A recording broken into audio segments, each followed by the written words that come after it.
ಹಾಗೂ mini tempo ವಾಹನಗಳ ನಡುವೆ ಸರಣಿ ಅಪಘಾತವಾಗಿರುವ ಘಟನೆ ಚಿಕ್ಕಬಳ್ಳಾಪುರ ವಾಪಸಂದ್ರದ ಭಗವತಿ ಹೋಟೆಲ್ ಮುಂಭಾಗ ಬ್ರಿಡ್ಜ್ ಬಳಿ ನಡೆದಿದೆ. ಅಂದಹಾಗೆ ಬಾಗೇಪಲ್ಲಿ ಕಡೆಯಿಂದ ಬಂದ ಮಿನಿ ಟೆಂಪೋ ಬ್ರಿಡ್ಜ್ ಬಳಿ ನಿಧಾನವಾಗಿ ಬಲಭಾಗಕ್ಕೆ ತಿರುಗಿಸಿದಾಗ ಹಿಂಬದಿಯಿಂದ ಅತಿ ವೇಗವಾಗಿ ಬಂದ ಟಿಪ್ಪರ್ ಚಾಲಕನ ನಿಯಂತ್ರಣಕ್ಕೆ ಸಿಗದೆ ಮಿನಿ ಟೆಂಪೋಗೆ ಡಿಕ್ಕಿ ಹೊಡೆದು ನಂತರ ಆಟೋಗೆ ಡಿಕ್ಕಿ ಹೊಡೆದಿದೆ. ಘಟನೆಯಲ್ಲಿ ಯಾವುದೇ ಪ್ರಾಣಾಪಾಯ ಸಂಭವಿಸಿಲ್ಲ. ಅದೃಷ್ಟವಶಾತ್ ಸಣ್ಣ ಪುಟ್ಟ ಗಾಯಗಳೊಂದಿಗೆ ಚಾಲಕರು ಪರಾರಿಯಾಗಿದ್ದಾರೆ.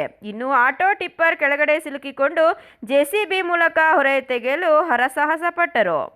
ಟಿಪ್ಪರ್ ಡಿಕ್ಕಿ ಹೊಡೆದ ರಭಸಕ್ಕೆ ಮಿನಿ ಟೆಂಪೋ ಪಲ್ಟಿಯಾಗಿದ್ದು ಅದರಲ್ಲಿದ್ದ ಚೆಂಡು ಹೂವ ರಸ್ತೆಯಲ್ಲಿ ಚೆಲ್ಲಾಪಿಲ್ಲಿಯಾಗಿದೆ. ಚಿಕ್ಕಬಳ್ಳಾಪುರ ಸಂಚಾರಿ ಪೊಲೀಸ್ ಠಾಣಾ ವ್ಯಾಪ್ತಿಯಲ್ಲಿ ಘಟನೆ ನಡೆದಿದ್ದು ಸಂಚಾರಿ ಪೊಲೀಸರಿಂದ ವಾಹನಗಳ ತೆರವು ಕಾರ್ಯಾಚರಣೆ ಮಾಡಲಾಗಿದೆ.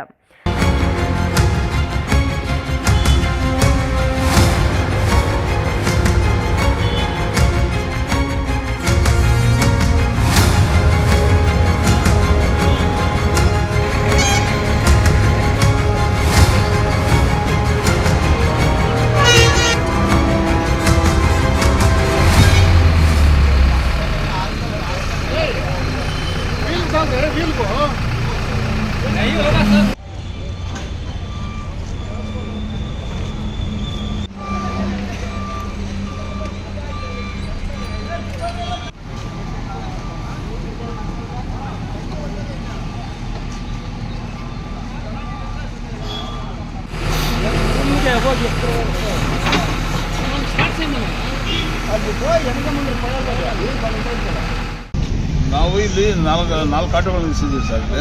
ನಿಲ್ಲಿಸಿದ್ರೆ ಆ ಕಡೆಯಿಂದ ಟಿಪ್ಪರು ಬಂತು. ಈ ಹೂವು ಗಾಡಿ ಲೈಲ್ಯಾಂಡ್ ಬಂದು ಆ ಕಡೆಯಿಂದ ತಿರ್ಸಿಬಿಡ್ತು. ತಿರ್ಸಿದಕ್ಕೆ ಓವರ್ ಸ್ಪೀಡಲ್ಲಿತ್ತು ಟಿಪ್ಪರು.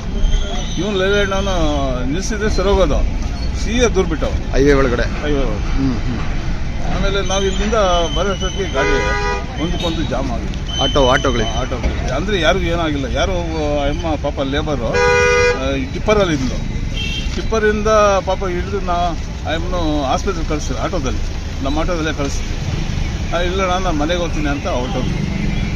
ಇನ್ನು ಅವರಿಬ್ಬರು ಅಲ್ಲಿ ಬಿದ್ದಿದ್ರು. ಅವ್ರನ್ನ ಎತ್ತಿ ನಿಲ್ಲಿಸಿದಕ್ಕೆ ಅವರು ಸೇಫ್ ಆಗಿದ್ದಾರೆ. ಅವರು ಸರಿ ಚೆನ್ನಾಗಿ. ಈ ಟೆಂಪೋದಲ್ಲೆಲ್ಲ ಚೆಂಡು ಹೂವು ಚಲೋಗಿದೆ. ರೋಡ್ ಹಾಕೊಂಡು ಬಂದಿತ್ತು. ಇದು ಟಿಪ್ಪರು ಇನ್ಸೈಡ್ ಏನು ಹಾಕೊಂಡು ನಾವು ಕಾಫಿ ಕುಡಿಯೋಕ್ಕೆ ಇಲ್ಲಿ ಬಂದ್ವಿ. ಅಲ್ಲೇ ಪಕ್ಕದಲ್ಲಿ ಕಾಫಿ ಕುಡಿಯೋಕ್ಕೆ ಹೋಗಿದ್ವಿ ಮಾತನಾಡ್ಕೊಂಡು. Thoudanahalli Ramesh, CTV news, Chikkaballapur.